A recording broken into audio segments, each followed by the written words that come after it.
Attention, bien, bienvenue. C'est vrai qu'on peut être de loin pour écouter conférence en virtuel. Bien, je suis heureuse de vous accueillir en cette belle journée printemps-été. J'espère que vous avez pu profiter de cette belle température clémente. Sinon, je suis sûre que ça a ouvert, ça a égayé notre journée juste de voir le soleil et de sentir cet air. Bien, je vous présente ce soir la dernière conférence d'une série de 3 que nous avons voulu proposer l'équipe de l'Arc-en-Ciel pour faire connaître un peu ce qui nous permet de cheminer vers la connaissance de soi. Je peux dire tout de suite, l'Arc-en-Ciel, Centre de réalisation de soi, ça existe depuis 40 ans, cette année, 40 ans de vie. Et je dirais brièvement, la mission, c'est vraiment d'accompagner les gens qui sont en quête de mieux-être et en quête de sens, en recherche de mieux-être, en quête de sens. Donc, c'est un organisme à but lucratif qui existe, comme je te répète, depuis 40 ans. Et je vais nommer non lucratif, si je peux me permettre. Oui, ben oui, je l'ai dit. D'abord, c'est pas grave. Tu as dit lucratif. Excusez-moi, c'est à but non lucratif. Les 2 conférences qui ont précédé cette conférence, la première a été offerte justement par Katia, qui parlait de la sagesse des mythes en février, pour ceux qui n'étaient pas là. En mars, c'est Julien Blackburn qui a animé l'énergie transformatrice des archétypes. Et ce soir, je vous parle de la magie des rêves. Et en fait, ce que j'ai le goût de vous dire, c'est qu'à l'Arc-en-Ciel, on est une équipe qui cheminons ensemble depuis quand même plusieurs années sur ce chemin-là de l'humain, hein, de notre humanité pour retrouver notre véritable nature. Donc, c'est vraiment un chemin vers la connaissance de soi. Et les mythes, les archétypes et les rêves sont des moyens, voyons, il faut le dire. On utilise le mode symbolique pour arriver à faire ce cheminement-là. C'est beaucoup j'aime pas dire outils, mais c'est ce qui me vient, qui nous permettent de cheminer.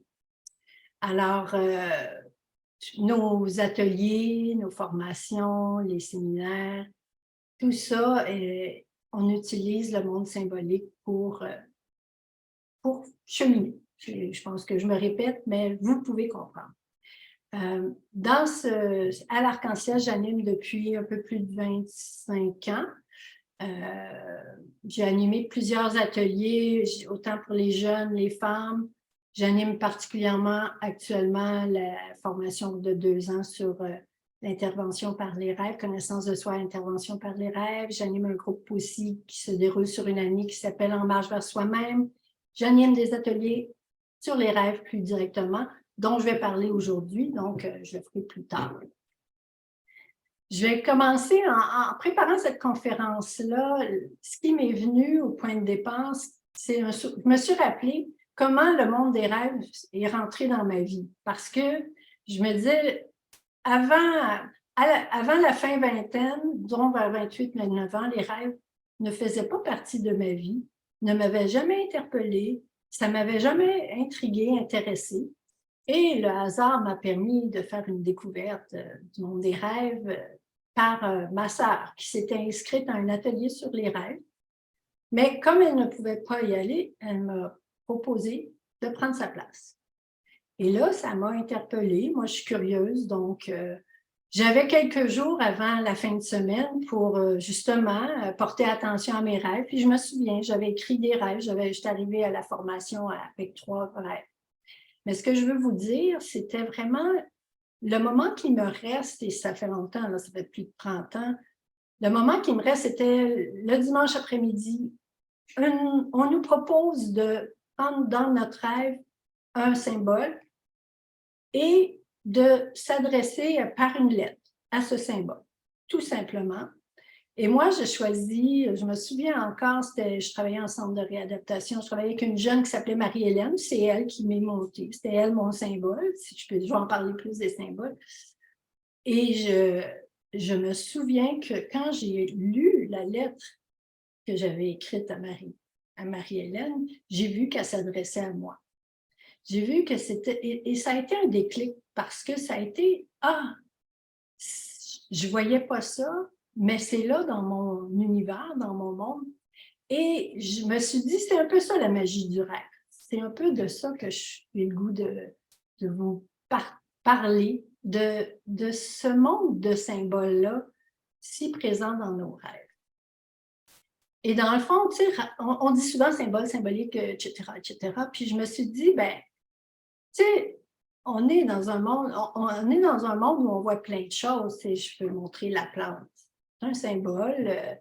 Même ma chaise, c'est un symbole. On pourrait dire plusieurs choses. Mais là, c'est un symbole, mais ça devient un symbole, ou je devrais plutôt dire que c'est des choses qu'on voit, mais ça devient un symbole quand on leur donne une signification qui souvent est personnelle. Je vais vous donner un exemple pour voir si je suis meilleure avec les exemples. Je vous parle d'un chat. Tout le monde sait c'est quoi un chat. Mais pas sûr que tout le monde a le même chat que moi dans sa tête, première chose. Hein? Le mien, il est noir, je ne sais pas vous.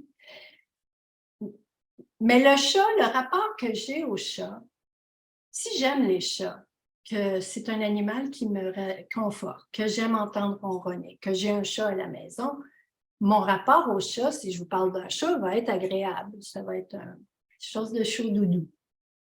Mais si à l'inverse, comme c'est arrivé à quelqu'un que je connais, en rentrant chez son ami, le chat a sauté sur lui, ça a créé un effet qui fait en sorte que maintenant, il n'aime pas ça, les chats. C'est plutôt l'insécurité, c'est plutôt, il est méfiant. Alors, on voit déjà que le même symbole, l'animal, le chat, on a deux représentations différentes, on a une façon différente d'aborder le symbole. Ça pourrait être, j'aime les chats, mais je viens de faire euthanasier mon chat, je n'aurai pas le même rapport avec une image de chat. Et c'est de ça que je vais commencer, en tout cas la première partie, je vais prendre un temps pour explorer le monde des symboles et de voir comment c'est personnel à chacun. Et c'est là que c'est intéressant d'en faire des découvertes parce que, comme je disais pour ma propre expérience, ça peut me faire voir quelque chose que je ne suis pas si familière, que je ne soupçonne pas toujours. Parce qu'on fait toutes sortes de rêves, puis on rêve toutes les nuits, fait qu'on a beaucoup de chances de faire des découvertes. Et pour approfondir ce thème-là de symboles, je vais partir d'une phrase de Carl Gustav Jung, qui est un célèbre psychiatre qui a beaucoup développé toute la notion d'inconscient, de symbole aussi. On lui en doit beaucoup. Il parlait de rencontrer l'étranger en nous.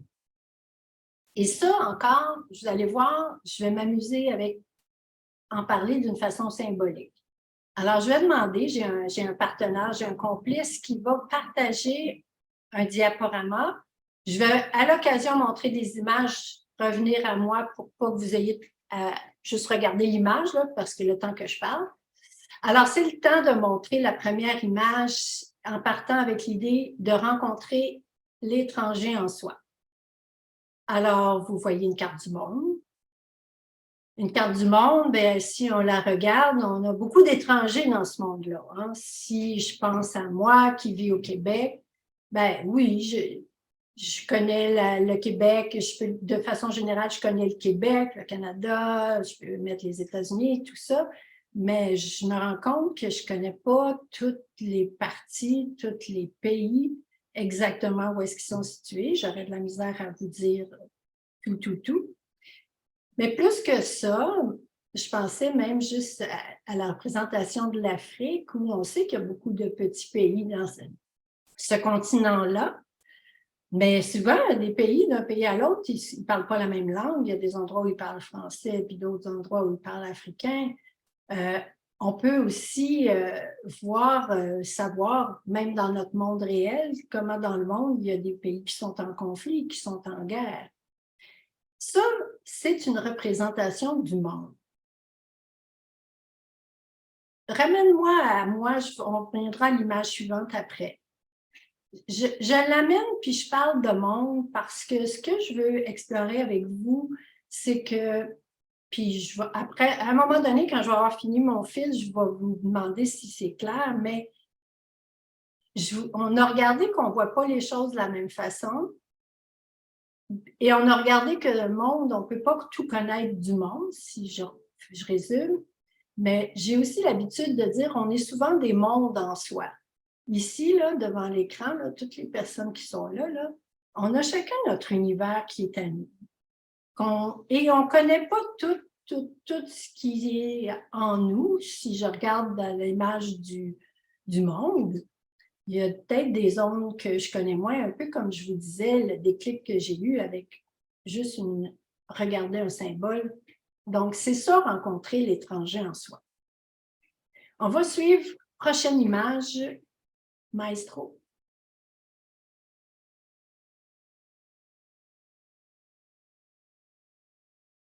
Une image qui a été présentée quand Julien a parlé des archétypes, mais quand je dis on rencontrait l'étranger en soi, c'est une autre image pour dire on ne connaît pas tout de soi.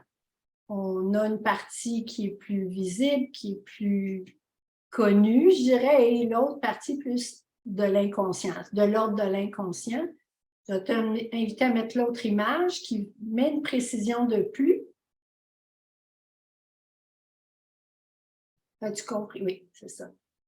Tu sais, si on regarde l'iceberg, c'est une image qui donne plus d'informations, qui montre que le monde visible, la partie émergée de l'iceberg est souvent influencée. Je vais parler brièvement des hémisphères, mais vous allez comprendre pourquoi. Là. Je ne veux pas être trop théorique, mais je trouve que c'est intéressant. Donc, il vient plus de l'hémisphère gauche du cerveau, mais que c'est une partie plus petite que l'autre partie immergée de l'iceberg, dont l'inconscient, on parle de 90% qui viendrait du cerveau droit. Prochaine image. Ça donne un peu cette représentation-là. Le cerveau, ben là, je ne sais pas, le cerveau qui est coloré, c'est le lobe droit, l'hémisphère droit de notre cerveau. Il faut toujours que j'y pense. Tandis que celui qui est plus ordinaire, qui est plus est l'hémisphère gauche. Tu peux me ramener? Je vais continuer à que vous voyez. Je trouve ça plus intéressant. Le cerveau gauche, qui est la partie émergente de l'iceberg, c'est ce qu'on acquiert avec le temps. Ce n'est pas quelque chose avec lequel on arrive dans le monde puis qu'on sait. C'est tout le monde qui correspond à la logique, à l'analyse, au raisonnement. Et ça permet de gérer le temps, le langage, les pensées, le calcul. L'hémisphère droit, quant à lui, c'est lui qui est plus relié à l'inconscient. Et là, il fait référence à tout le monde des sensations, de l'intuition, des émotions. Et ça, c'est le premier cerveau, je dirais, ben, c'est la première, non, attendez, je recommence. C'est un autre mode de connaissance que ce cerveau-là nous donne accès. Faut savoir, là, je vous les montre séparément, mais les deux communiquent ensemble et c'est clair qu'on n'a pas deux cerveaux. On a un cerveau qui se développe avec le temps, mais l'attention que je veux faire, c'est de mettre en lumière qu'il y a le lobe droit, l'hémisphère droit, c'est le premier mode de connaissance qu'on a quand on arrive au monde. Tu sais, je me faisais l'image c'est symbolique, hein, toujours, l'image d'un enfant. Vous avez sûrement vu un petit bébé quand il s'intéresse à sa main, là, il découvre son monde. C'est un mode de connaissance. Il ressent son monde, il va exprimer ses malaises parce que quand il a faim, il pleure, quand il a mal, il va pleurer aussi. Il n'a pas encore développé cette notion-là que « Ah, j'ai une main » ou « j'ai quelque chose ». Donc, ce mode de connaissance-là, je dirais que c'est le premier auquel on a accès.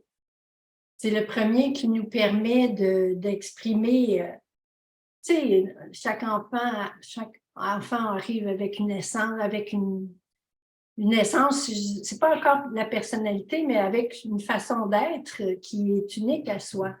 On a tous des anciens enfants qui sont arrivés avec tout un potentiel de s'épanouir.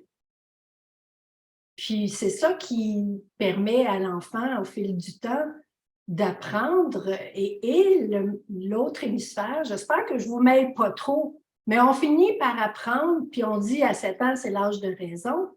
Bien, on finit à un moment donné par intégrer des notions qui nous permettent de fonctionner en société. C'est normal. Mais c'est souvent,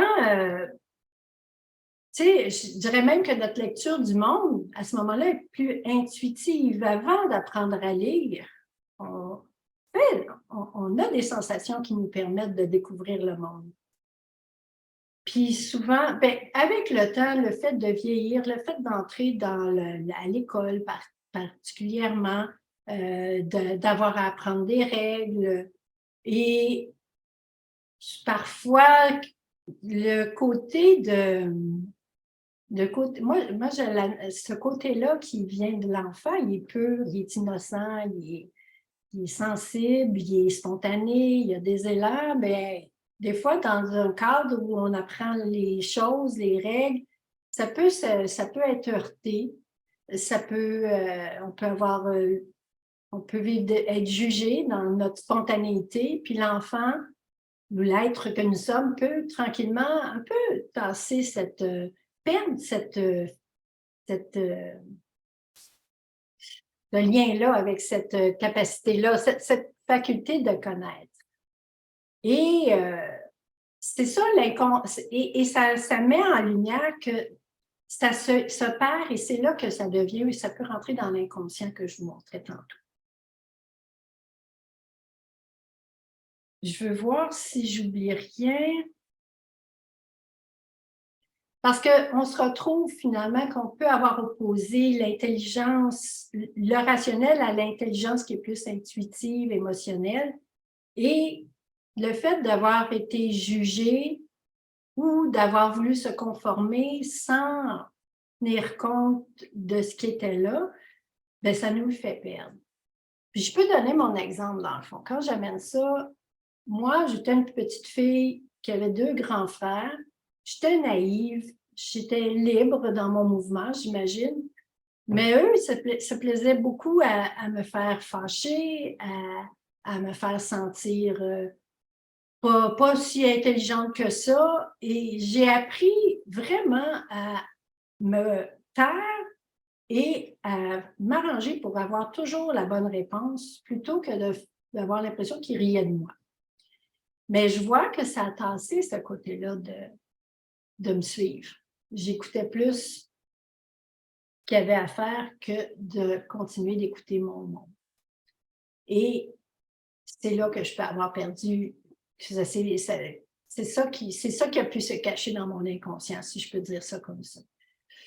Où je regardais une vidéo dernièrement sur se conformer. Tu sais, je voulais faire partie de la gang aussi. Je ne voulais pas être exclue. Si je risquais d'être moi, si je risquais de nommer mes choses puis qu'on riait de moi, ben je m'arrangeais plutôt pour faire partie de la gang. Puis j'avais le goût de vous partager une vidéo que j'ai vue récemment puis qui m'a vraiment, qui était parlante. C'est un professeur dans une classe de cégep à peu près, là. Il y a quelqu'un qui est en retard puis a dit « Je vais vous proposer qu'on fasse une expérience ensemble pour montrer un peu comment on peut perdre le contact avec soi. » Et elle dit « Je vais vous montrer un carton, il est vert. Mais quand je vais vous demander de quelle couleur est le carton, vous allez dire rouge. » L'élève arrive en retard, le retardataire arrive, entre dans la classe et le professeur dit « On va faire une expérience, montre le carton. » De quelle couleur est-il? Rouge, tout le monde dit rouge, tout le monde rouge. Et quand c'est rendu au retardataire qui ne savait pas qu'on faisait ça, quelle couleur est le carton? Il a dit rouge. C'est frappant quand même, mais c'est fort aussi. À quoi je réponds?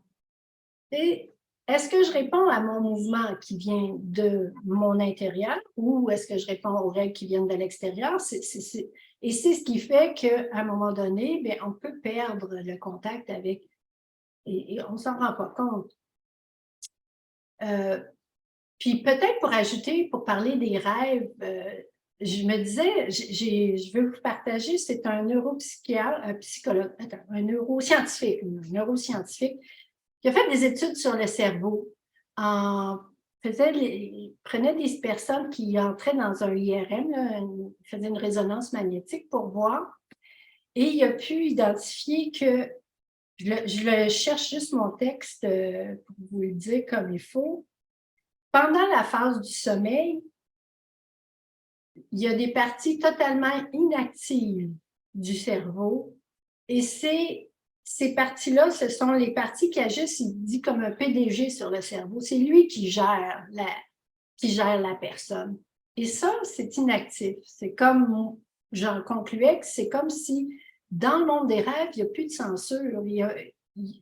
On a accès, c'est plus le contrôleur, c'est plus l'organisateur, le logique.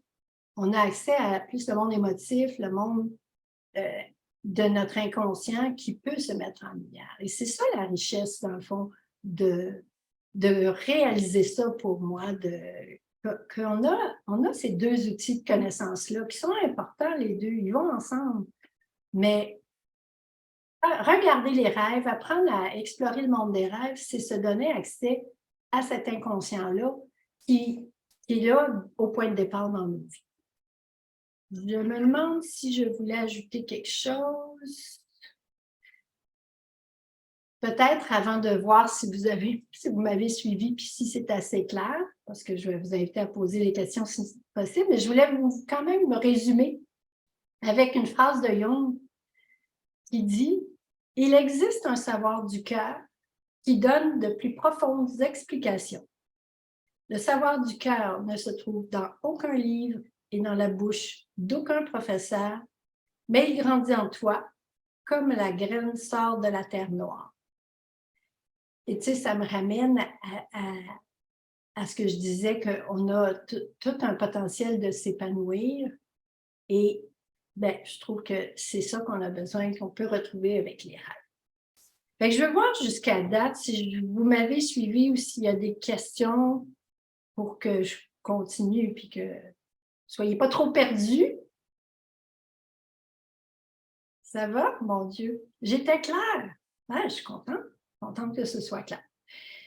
Je vais maintenant vous inviter, parce que tant qu'à dire ça, j'aime bien l'expérimentation. Fait que je vais vous inviter à regarder des images. Vous allez voir, on va faire un diaporama. J'ai comme trois petites expériences à faire. C'est pas compliqué, mais on va commencer avec la première. Je vais vous demander, tu peux la montrer, Bertrand, je vais vous demander de me dire qu'est-ce que ce symbole-là vous inspire. Tu peux avoir quelques commentaires, ce serait bien de partager. Qu'est-ce que ça vous inspire? La sensualité. Sensualité, oui. Y en a-t-il d'autres? L'amour, L'amour, la passion, la passion, le Fraîcheur. mouvement, Beauté, Fraîcheur, fraîcheur, oui, beauté, beauté, effectivement. OK. Légèreté. Légèreté. OK, une autre. Une suivante. Ah, là, ça exprime quoi? Ça la exprime tristesse, tristesse, la la mort. mort, la mort, Ouais. ouais. la fin d'un cycle. la fin d'un cycle, oui. Moi aussi, je dis ça. Oui. Oui. Le OK. repos. Le repos. OK. On va continuer. Deux autres. Mhm. On commence par elle. Ça vous inspire quoi? La douceur, Mhm. La douceur. L'amour encore. L'amour. la fidélité, Oui. La joie de vivre. La vitalité. Oui. Moi, j'aime Les bien chatouilles. l'innocence. Oui, excusez. Les chatouilles. Les Le chatouilles. château. Le jeu. L'innocence. L'innocence, hein, moi aussi, j'aime bien l'innocence de cette petite bête-là. OK, Le dernière. Oui, une La autre? douceur. La douceur. Et là, Oui. qu'est-ce que ça vous inspire? L'agressivité. Oui. La peur. Ah, Aussi la peur. Ouais, c'est Oui. pas mal ça. Grande blessure. grande blessure. Ben oui. La douleur, oui. OK. Tu peux me ramener à moi, là, je ne laisserai pas cette image-là. Mais on vient de voir 4 images. On vient de voir 2 symboles. Ben, deux choses. Hein. C'était une rose, un chien. Et moi, je vous écoute parce que c'est ça que je trouve qui est riche. Quand on est ensemble, on se voit bien. Vous n'avez pas le même monde que tout le monde, là. C'est ça que j'essaie de dire. On a tout un monde en soi. Puis on ne peut pas voir les mêmes choses. C'est ça qui est intéressant aussi, de s'attarder à, ben, qu'est-ce qui se présente à moi? C'est toujours une occasion de voir l'effet. Puis là, je fais les liens, je le regarde, je le sors du rêve, mais dans un rêve aussi, c'est parlant. Mais ça, on va aller plus tard. Voilà, on va continuer plus tard. Je vais faire une autre proposition d'expérience. Tu sais, je parlais tantôt, on a une connaissance qui est dans les sensations, dans se laisser toucher, parce qu'on voit, c'est ça qui s'est passé aussi. On va vous présenter 6 images. Là, je vous demande de juste les regarder sans parler, avec l'intention de juste de voir ça vous place où, ça vous touche où, quel effet vont avoir ces 6 images-là. Fait avant de les montrer, c'est juste, le monde des sensations, du ressenti, c'est d'être dans son corps. Fait que déjà, vous pouvez vous placer pour vous sentir bien dans votre fauteuil. Vous préparez à cette expérience et on va les regarder les 6 et après, on va revenir ensemble encore une fois, mais juste pour voir c'est quoi l'effet pour vous. Moi, j'aime bien les expériences. Donc, c'est beau, Bertrand.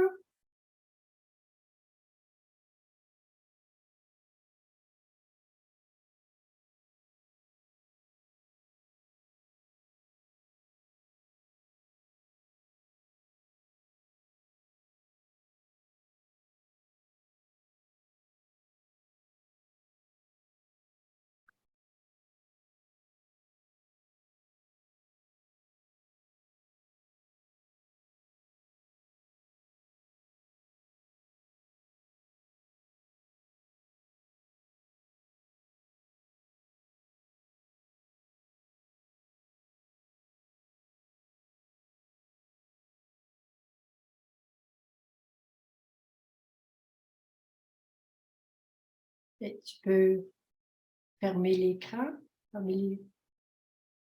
Peut-être juste fermer les yeux. Qu'est-ce qui reste? Des fois, une image, une sensation, un effet. Qu'est-ce qui reste?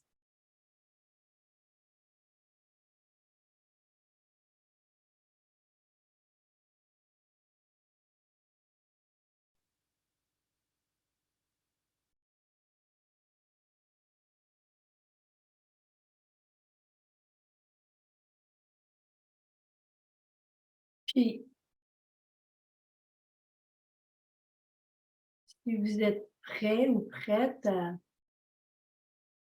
s'il y en a quelques-uns qui veulent juste partager, ça vous a mis où? S'il y en a qui savent comment lever la main, ça peut être plus facile, mais sinon, je vous vois, ça va.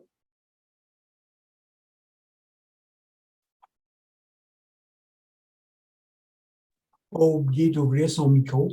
Oui, c'est Oui. ça. Tous les cycles de la vie, en fait. On a passé beaucoup de cycles de la vie. Les cycles de la vie pour toi, l'effet pour toi, c'est? Je Ça sais pas finit par la peur avec le petit garçon qui pleure. OK, c'est ça qui a attiré ton attention. Oui. OK. Merci, Louise. Je n'étais pas sûre, là, je t'ai plus fait. Oui, Marie. J'imagine Marie, Doris. Marie, oui. Moi, j'ai trouvé que c'était des images très fortes, ce qui ne me laissait pas indifférente. OK. Laissait pas indifférente. C'était comme, ça venait me toucher. Que ce soit dans un sens ou dans l'autre, c'était des images fortes. OK. Fait que ça a pu te toucher. OK. Oui. Ben, merci. Eliane. Oui, c'est toutes des émotions que je connais. Alors, c'est que ça faisait un peu vite dans mon corps, les sensations changeaient. Puis, le ressenti, j'ai soupiré à la fin, comme si, ouf, c'était beaucoup en même temps, toutes ces émotions-là. OK. Mm. Ben, merci. Merci de partager, effectivement. Mm. On peut faire ça. Est-ce qu'il y en a d'autres qui veulent partager? C'est toujours ça intéressant, moi, de vous entendre. Mais pas obligé. Moi, ce qui me reste, c'est la joie. C'est l'enfant. C'est ça. Ben oui. Des fois, c'est ça que ça fait aussi. Mhm. Rien de... C'est très unique à chacun. Dernière chance, Oui, moi, Monique. oui. Ben, je veux dire, moi, je suis bien contente que ça finisse avec la dernière image, la liberté. Oui,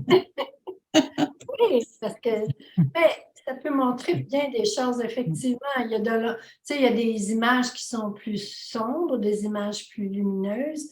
On peut avoir un attrait plus pour une partie que pour l'autre. J'entendais Eliane dire, ben, chacune me touche et ça peut... Qu'est-ce que j'en fais si j'en fais rien? Mais c'est parlant, ces images-là. C'est parlant, l'effet d'une image. Ça, là, c'est tellement ça peut avoir tellement de résonance. D'ailleurs, à cause de chacun votre histoire. Pourquoi ça, j'aime plus? Je suis restée avec plus le sourire. Ben, c'est pas que c'est ça que j'ai besoin de découvrir de moi. C'est moi. Je suis comme ça. Mais voilà. Ben, je vous remercie de partager. Il me reste une dernière expérience que je veux faire avec les images. Ça, je vais continuer. C'est une autre façon. Ces 3 images, on va les montrer. Ben, on va le faire au fur et à mesure. Je vais vous demander, dans le fond, quoi que vous voyez en premier. Juste qu'est-ce que vous voyez? Qu'est-ce qui attire votre attention? Ça aussi, c'est intéressant. On va voir qu'est-ce que ça fait. Donc, encore une fois, maestro, des images. Que voyez-vous?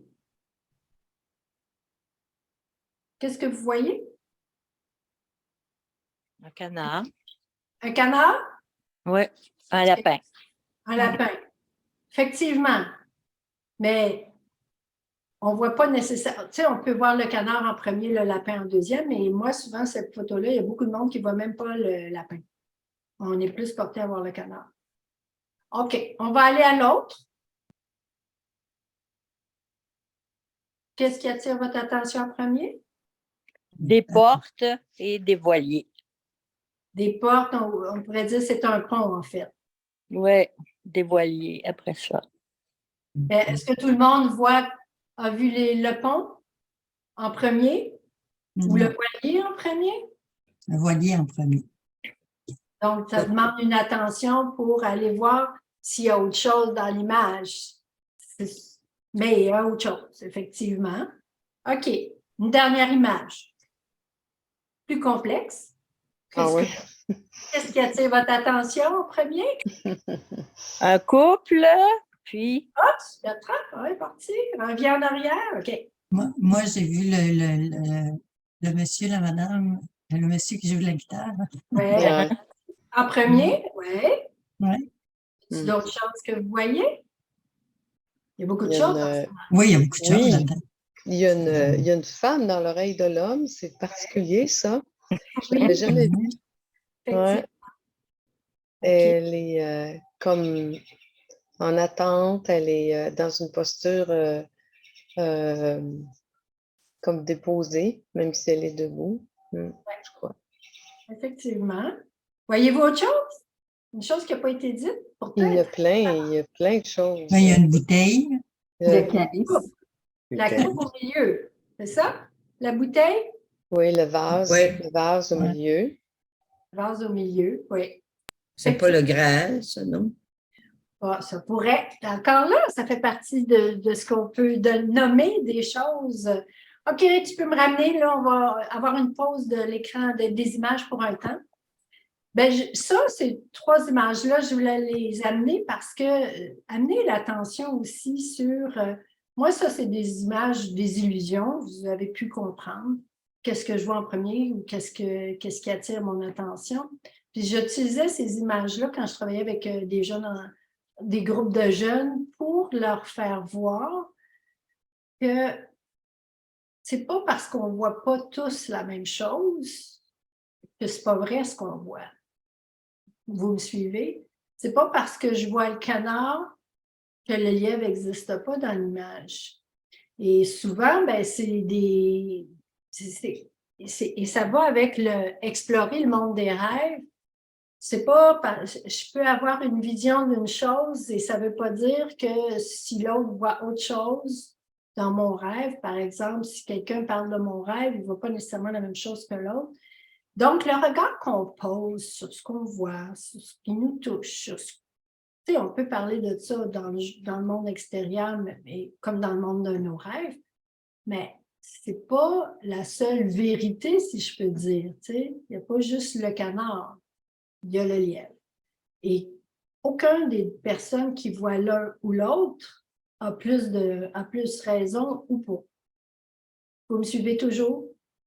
C'est intéressant les images, mais ça, le rêve, je voulais mettre l'accent sur le rêve, sur les symboles, parce que ça montre le peu d'échanges qu'on a fait. Personne, ça se peut qu'on utilise les mêmes mots pour un symbole, mais ils n'ont pas la même signification pour chacun. Imaginez que quand on se met à regarder nos rêves, comment on peut avoir de possibilités de voir qu'est-ce qu'ils ont à nous dire. Et moi, les rêves, quand je parle de rêves, là, j'ai parlé de symboles, ça peut être réducteur, mais si c'est très symbolique. Quand je me rends compte, je parle toujours un peu avec des images parce que je me dis, c'est comme une langue. C'est comme une langue, le langage des rêves. C'est comme une langue à découvrir. Les symboles sont comme les premiers mots, les premières. J'apprends à regarder, je dis symbole quand c'est séparé, mais découvrir le langage, développer la langue, apprendre une langue, c'est difficile, c'est ça que j'essaie de dire. Hein?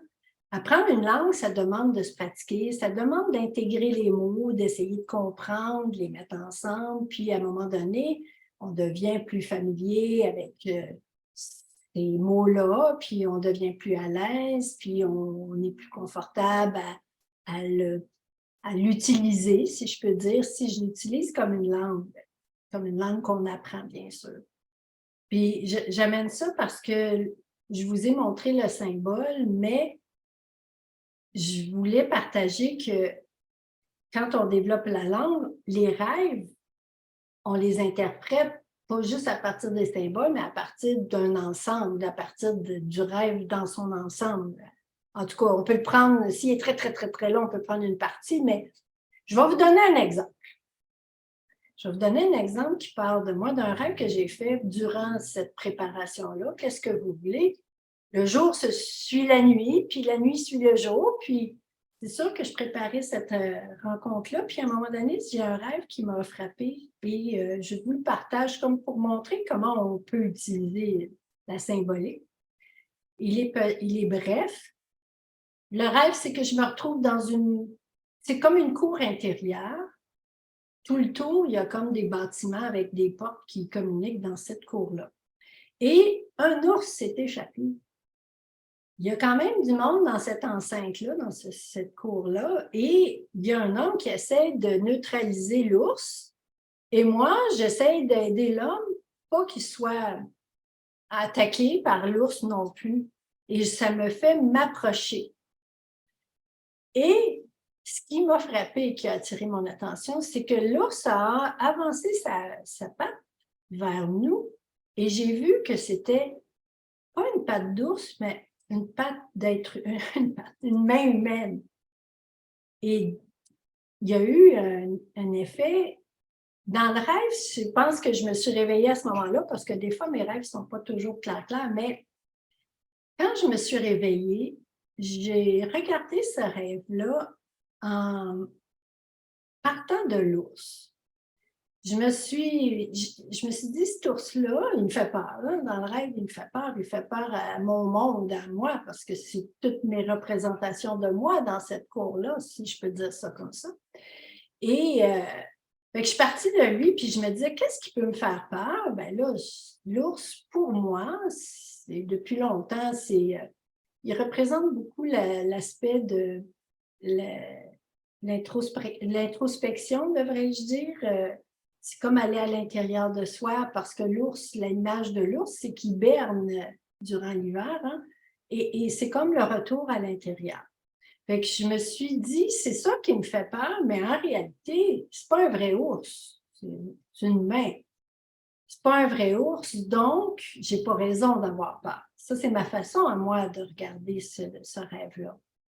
Et ce qui m'a frappée, puis, tu sais, je vous parle du monde symbolique, mais je vous parle de moi à travers le monde symbolique et je vous montre un peu mon intériorité. Hein? Je vous partage une vérité qui est à moi. Puis ça me faisait, un peu comme je disais quand j'étais petite, j'ai appris à me couper de ça, puis à me protéger, puis à faire en sorte que je me montrais plus trop Mais on dirait que c'est ça qui était représenté dans cette part de l'ours-là, mais pour comprendre au réveil que j'avais pas raison d'avoir peur. Tu sais, ça fait pas que je vous parle, puis je me montre, mais ça fait plus « Ah, c'est dangereux, il y a un danger, puis il faut se protéger ». Et ça a fait, c'est bon, ça m'a fait avoir du plaisir à préparer et à poursuivre cette conférence-là, à vous la partager avec... Mais c'est ça les découvertes qu'on fait, mais je vous dis, ce qui reste, c'est la main, vraiment, ça va frapper. Et ça a fait ça. Fait que c'est ça le langage. Hein? Vous voyez que je ne peux pas vous dire, je peux juste vous montrer que c'est ça, apprendre la langue. Hein? Comment on apprend la langue? Ben, comment on peut... apprendre la langue, mais ça demande d'entrer en contact avec mon monde de rêve. Et c'est simple, hein? Je vais vous dire des choses que peut-être vous savez déjà, parce que je ne sais pas si vous êtes déjà des personnes qui s'intéressaient à vos rêves. Peut-être que oui, peut-être que vous voulez en découvrir plus, mais pour pouvoir avoir accès à ce monde-là, il faut commencer par avoir juste le désir de s'en rappeler, un peu comme je vous ai dit. Là, je me suis dit, je vais faire un atelier, se rappeler de mes rêves. Avoir un journal de rêve. Avoir un journal de rêve, c'est intéressant aussi parce que ça nous met... là, c'est sûr que... Bon, je vais vous dire une chose, je vais finir ma phrase avant de dire autre chose, mais ça permet de prendre ce temps-là, de revenir à moi, comment je me sens à ce moment-ci. Ça me met en contact avec moi. Un journal de rêve qu'on peut mettre sur le bord de notre lit, avoir un crayon, puis quand on se réveille, quand on a le courage, ben moi je dis quand on a le courage, mais quand on a le goût là, de vraiment pas perdre ce qui se présente à nous, hein, parce que les rêves, ils sont là toutes les nuits, puis c'est pas pour rien. D'écrire une petite note pour se rappeler notre rêve le lendemain, c'est précieux.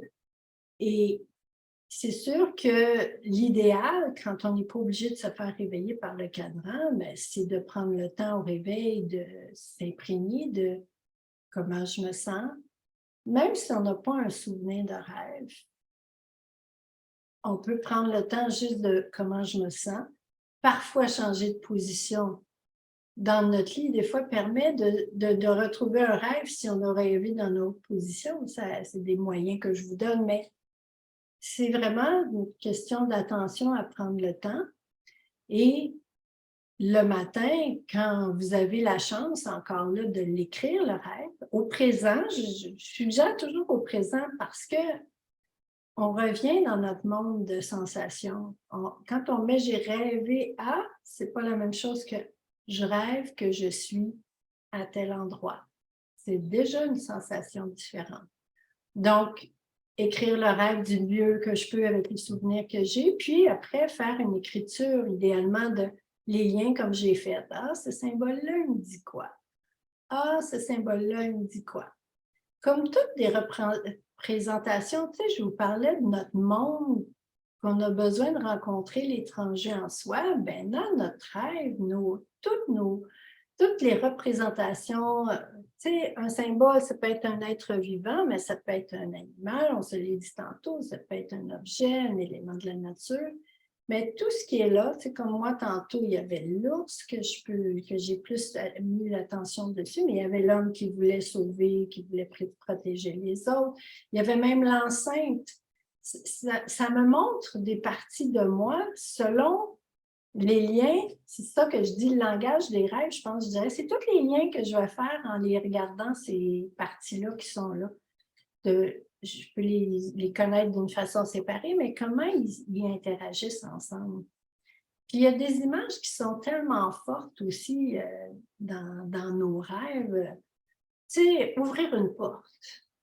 Symboliquement, là, ouvrir une porte, c'est intéressant. Déjà, je peux me dire sur quoi j'ouvre une porte, c'est quoi qu'il y a de l'autre bord. Descendre un escalier, c'est la même chose, c'est des représentations plus... mais qui parlent, qui disent « OK, je descends, mais je descends où? » C'est intéressant aussi d'explorer. Ça parle de... Ça me ramène à mon monde si je saisis, parce que c'est pas toujours si clair que ça, que c'est mon monde qui se joue dans mon rêve. C'est mes parties à moi, mes étrangers. Hein? Je me faisais le souvenir, tu sais, quand je vous disais, j'ai commencé à m'intéresser aux rêves. J'avais toujours des chiens, c'est peut-être pour ça que je rêvais, que je vous ai montré des chiens, mais particulièrement au début, j'avais toujours peur des chiens qu'il y avait dans mes rêves. Je me sauvais tout le temps. Pour découvrir que dans le fond, je ne le savais pas à cette époque-là, que j'avais plus de peur que je pensais en moi.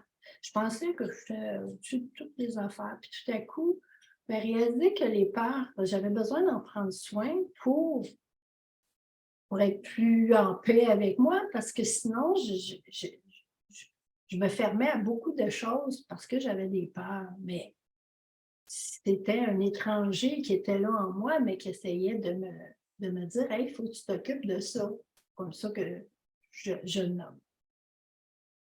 Mais quand je dis que faire avec les rêves, je ramène à ça.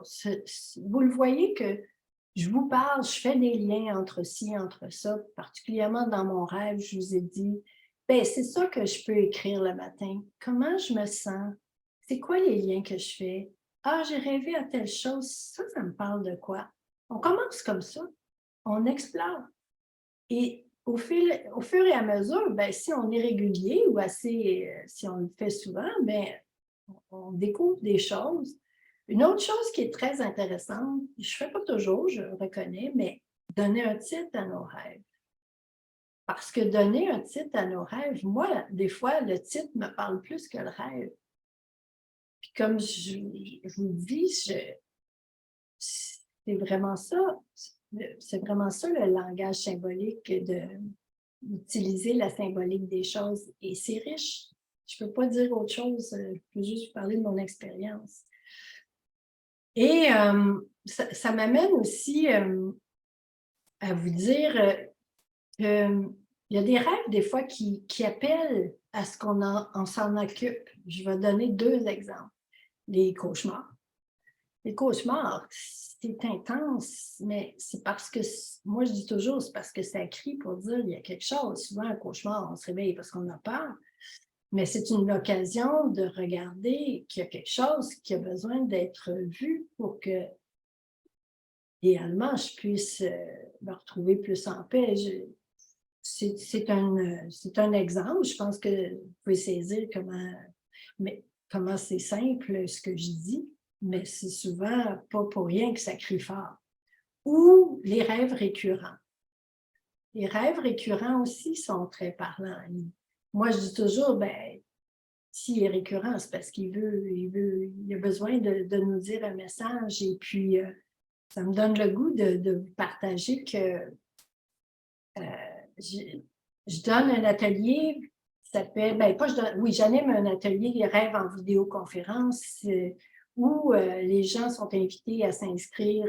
C'est gratuit. Je vais en parler un petit peu plus à la fin, mais dans cet atelier-là, on prend 10 minutes par personne pour vraiment faire une petite piste d'exploration sur le rêve. Puis je donne cet exemple-là parce qu'il y a une femme qui est venue avant les fêtes. La première fois qu'elle vient, j'ai un rêve récurrent. Donc, elle prend 10 minutes avec l'animatrice pour regarder une piste. Et elle n'est pas revenue avant 2 mois, donc il y a à peu près 1 mois.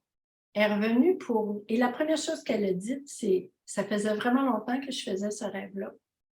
Je ne l'ai plus jamais fait. Et même, mon rêve s'est transformé le soir même. » Et moi, je me sers à votre attention pour dire que ce n'est pas pour rien qu'ils sont là, les rêves. Particulièrement les cauchemars, les rêves récurrents, ils disent « You, c'est l'appel pour... » Il y a un chemin qui peut se faire. Tu sais, je parlais au début de ce cheminement-là qu'on fait à l'Arc-en-Ciel où on cherche à se connaître, on cherche à se sentir plus libre, mieux avec ce qu'on est, on cherche quelque chose. Les rêves, ils nous donnent l'indication de où est-ce que je suis. Il y a ces rêves-là d'appel, mais il y a des rêves où on est tellement en paix, tellement bien, tellement... Et ça aussi, ça fait partie d'une expérience. Quand quelqu'un me partage un rêve où c'est bon, ben ça fait partie de mon monde. Et j'en ai peut-être pas tant conscience que ça fait partie, que je peux être bien. Tu sais, je vous partage des expériences, mais c'était tellement des indicateurs de comment est mon monde, comment je suis.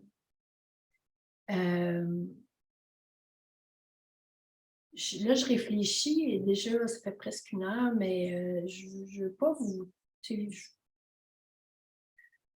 je vais ouvrir une porte pour une autre chose. Une autre façon de regarder nos rêves, c'est on appelle ça l'incubation de rêve. Incubation de rêve, c'est une technique, c'est ancestral, ce n'est pas une technique, mais c'est une façon de s'occuper des rêves. Mais je vais plus le faire simplement. C'est poser une question simplement parce qu'on a accès à ça, nous, là, vous.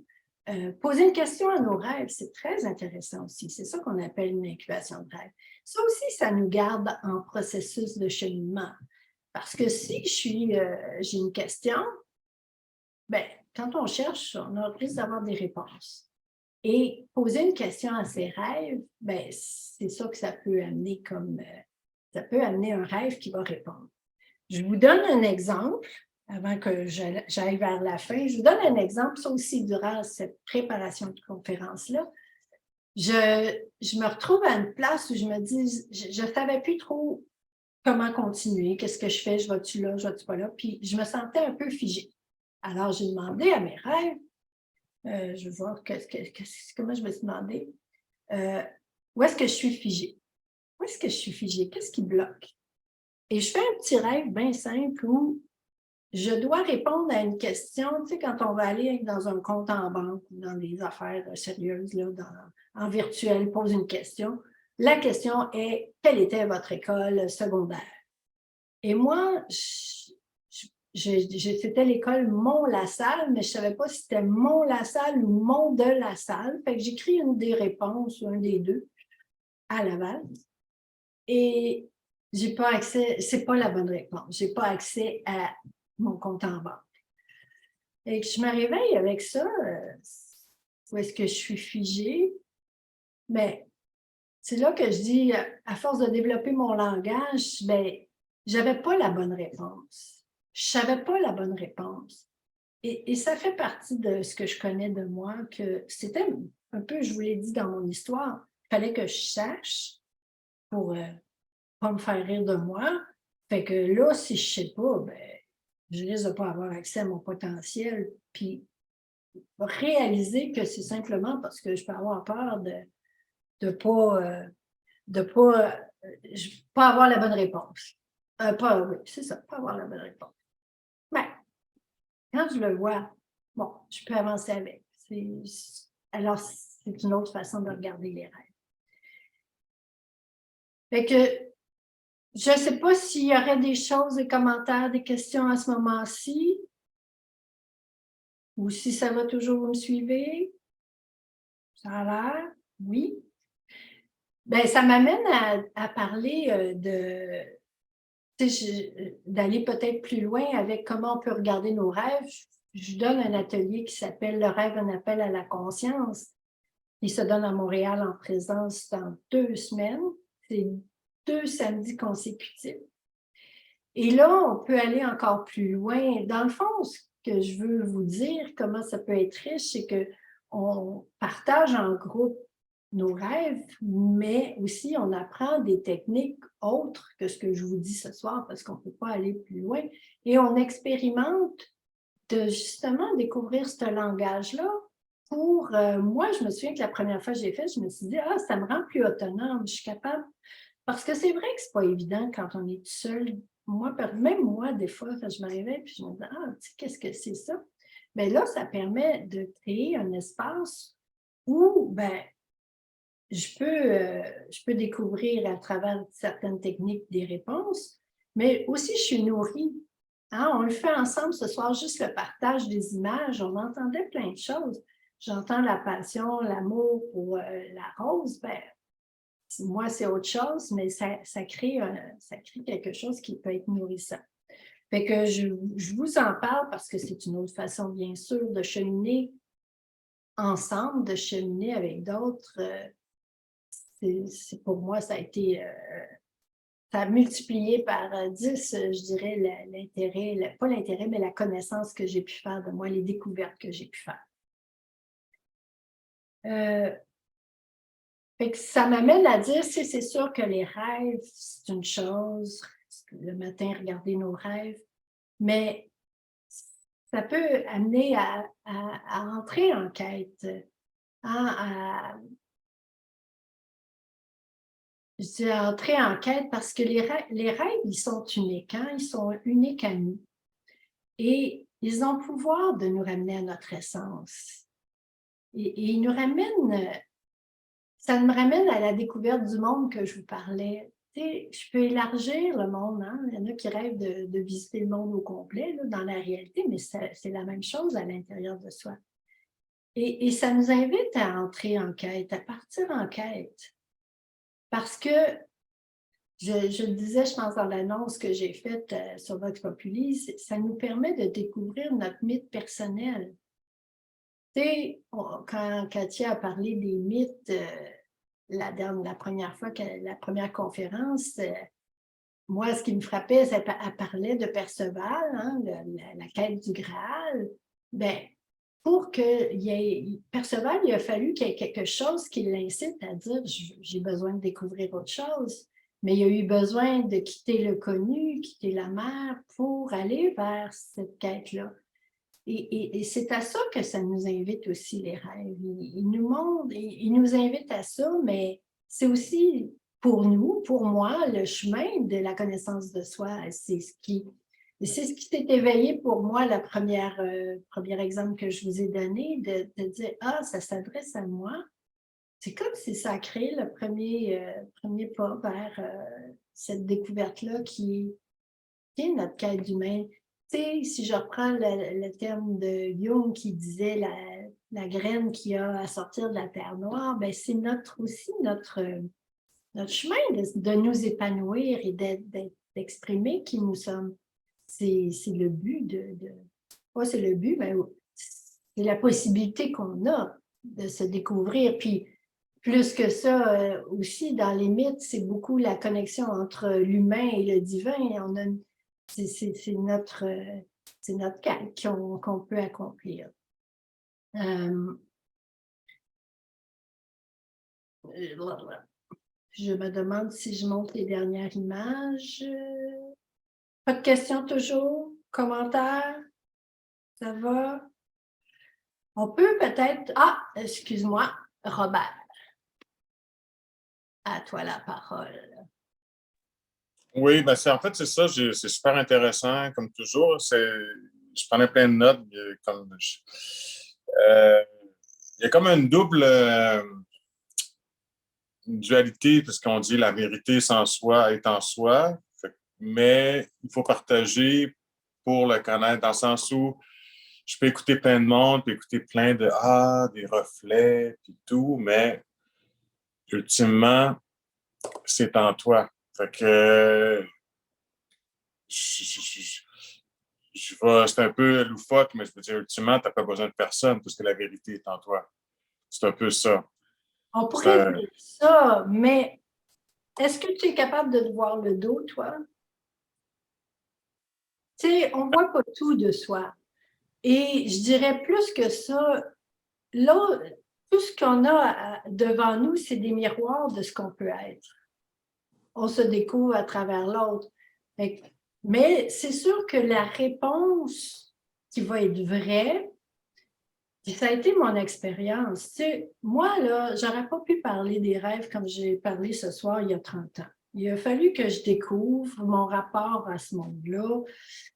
Mais j'ai appris aujourd'hui, je suis beaucoup plus libre d'être ce que je suis, que je l'étais. Mais j'ai besoin en même temps des autres pour y arriver à me reconnaître aussi. Fait que oui, puis tout seul, ben, moi je dis toujours qu'on a des angles morts, des choses qu'on ne voit pas. Comme je te disais, je ne vois pas mon dos.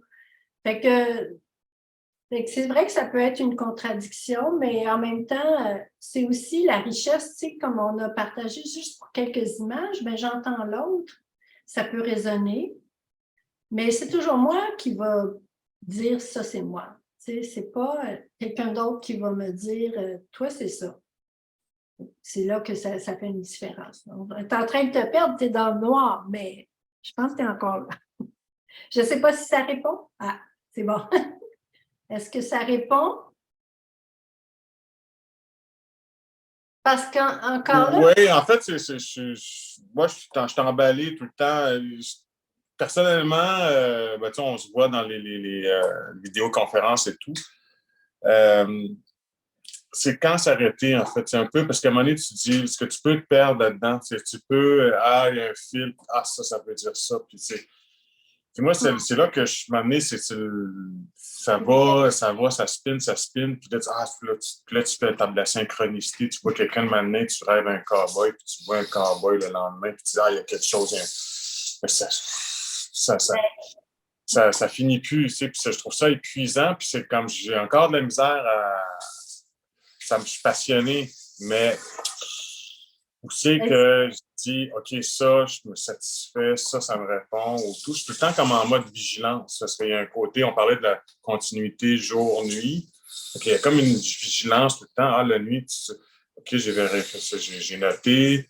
Le jour, j'ai comme des reflets. J'ai rêvé à un tel oiseau, un jet bleu, puis là, je vois un jet bleu le matin en partant en vélo. Il y a quelque chose. Puis là, c'est comme, puis je viens épuiser. Fait que là, c'est ça, voilà. Bien, je comprends. Puis en même temps, tu sais, j'ai eu besoin, moi, tu sais, quand tu parles de groupe, mais j'ai eu besoin d'être encadrée dans cette recherche-là, parce que c'est vrai, il y a des synchronicités, on peut partir dans des excès, mais comment je vais trouver mon fil? Bien, j'ai besoin d'apprendre à voir dans l'expérience.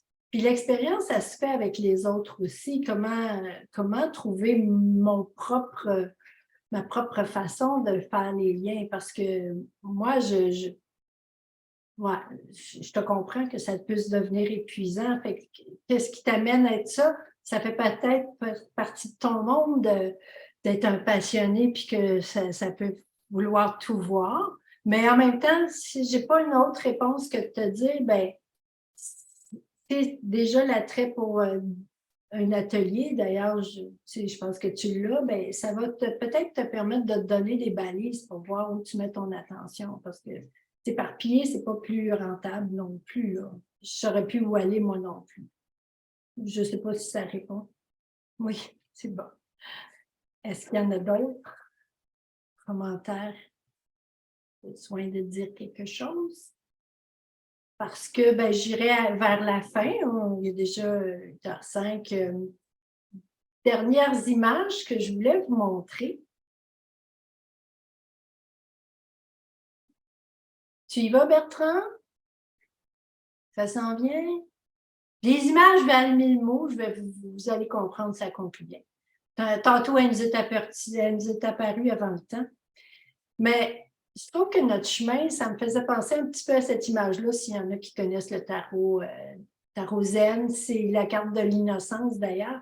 Mais tu sais, c'est un vieil homme, mais qui a gardé le cœur d'enfant. C'est un peu ça le chemin du retour pour moi, de revenir à l'innocence de l'enfant, à sa capacité de s'émerveiller du monde, puis à vivre, à être libre. C'est une image. Une deuxième image, tu peux y aller.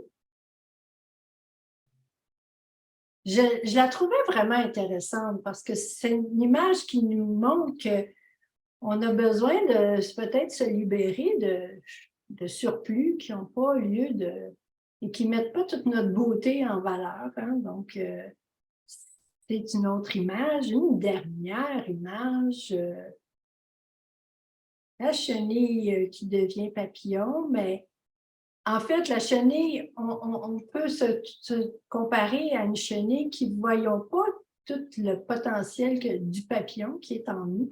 Donc, c'est une image que je trouve aussi parlante. De répondre à l'appel de la quête, hein, c'est ça qui ouvre à toutes les possibilités, de découvrir qui je suis vraiment au-delà de tout l'appris. Tu peux me remettre peut-être, je fais un petit, on va finir avec la dernière diapo. Tu sais, je parlais de la connaissance qu'on apprend à un moment donné. Tu sais, il y a de la connaissance qui vient de ce que je ressens, de ce que je suis comme l'enfant. Puis, il y a des connaissances qui viennent de l'extérieur. Ben, comment reconnaître ce que je suis à travers ça? C'est ça la carte de l'innocence. Je ne peux pas nier qu'il y a la logique et tout ce que je vous parlais. On a l'union de nos hémisphères. Mais j'ai un potentiel beaucoup plus vaste que nous le croyons. Dernière diapositive qui est plus formelle, vous allez voir, qui explique, qui vous donne, pour en savoir plus, j'ai parlé de mes rêves en vidéoconférence. C'est un atelier gratuit qui a lieu un mardi matin sur 2, de 10h à 11h30, et dont la prochaine rencontre est le 18 avril, donc mardi prochain. Si ça vous intéresse de venir voir ça a l'air de quoi, on prend vraiment, vous allez voir, on partage le groupe, j'anime avec quelqu'un qui est ici, Liliane, on partage le groupe en 2 et on prend 10 minutes par personne pour faire un petit... Cherchez avec vous. On ne sait pas pour vous, mais on cherche avec vous. Si vous êtes intéressé, vous pouvez vous inscrire. J'ai mis le lien en bas, montréal@larc-en-ciel.org. Il faudrait vous inscrire rapidement parce qu'il y a des places limitées, malheureusement. Donc, premier arrivé, premier servi. Donc, c'est un mardi sur 2. Je vous ai parlé de l'atelier Le Rêve, un appel à la conscience qui va débuter les 2 samedis, le 29 avril et le 6 mai de 9h30 à 16h30 à nos locaux de Montréal. Donc, ça aussi, si vous êtes intéressé, c'est le temps de vous inscrire. C'est un atelier qui peut vraiment ouvrir, comme moi, il a ouvert à quelque chose de vaste. J'amène la quête de liberté, j'en ai pas tant parlé, du 7 au 15 juillet à Sutton. Il y a une soirée d'information en présence à Montréal le 8 mai, donc bientôt. Je vous en parle brièvement après que j'ai fini de parler de vous montrer l'image. Notre site web, si vous voulez voir plus, larc-en-ciel.org, et notre infolette, si vous voulez recevoir nos informations, tu peux me ramener. Je reviens à la quête de liberté dont je n'ai pas tant parlé, mais la quête de liberté, c'est un séminaire de 8 jours. Tu sais, je parlais de Perceval qui quitte le connu et qui se met en quête et qui cherche profondément le Graal. Ben, c'est un peu l'occasion de l'expérimenter dans un séminaire de 8 jours où les rêves vont être au cœur de notre réalité aussi. Tous les matins, on explore nos rêves. Les archétypes, chaque jour, présente un archétype et un mythe et le sous-tend ce séminaire-là, cette quête-là. Et bien, c'est ça, si vous voulez en entendre parler, si vous n'êtes pas de la région de Montréal, que vous ne pouvez pas vous présenter, bien, je vous ai laissé le courriel, vous pouvez manifester votre intérêt. Il y a Katia ici qui anime la quête de liberté, qui va sûrement se faire un plaisir de vous contacter. C'est une autre occasion, tu sais, pour répondre à Robert. C'est ensemble, quand... Tu sais, puis je le partage quand on fait rêve en vidéoconférence, quand ça nous intéresse, quand on touche notre être et ça a de l'effet d'entendre les autres. C'est un privilège, je dirais, de se retrouver avec des gens qui cherchent comme nous, puis qui ont cette aspiration-là à mieux saisir leur monde. Donc, voilà, la quête, c'est notre dernière. En plus, la dernière qui va être offerte, en tout cas sous cette forme-là. Donc, c'est une invitation, si vous voulez juste en entendre parler, le 8 mai, on sera là. Pour moi, je pense que ça clôt ce que je voulais vous dire. Peut-être dernière chance de questions, commentaires avant de se quitter. Y a-t-il des choses à ajouter? C'est bon? Moi, je vais dire quelque chose. Yann?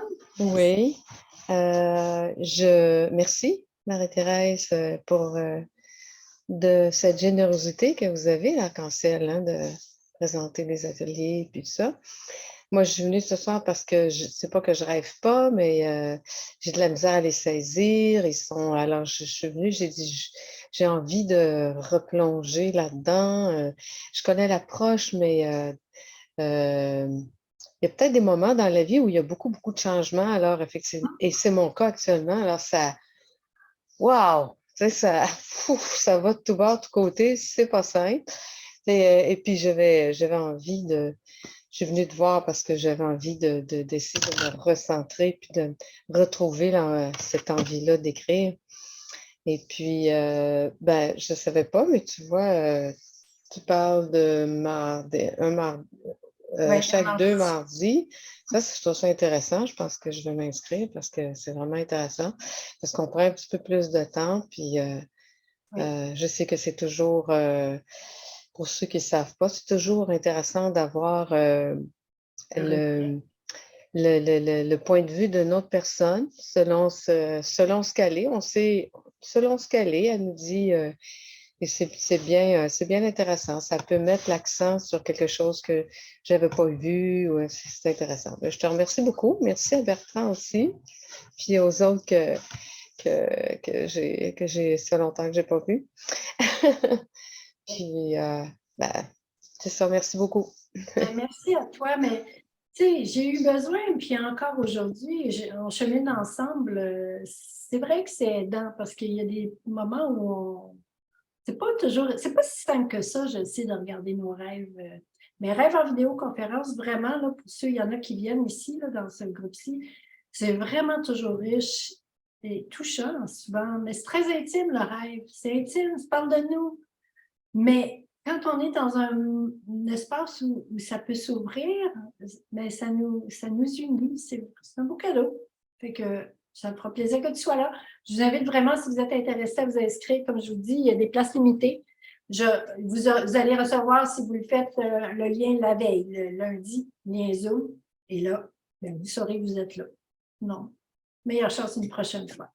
Ça m'a fait vraiment plaisir de vous partager mon monde.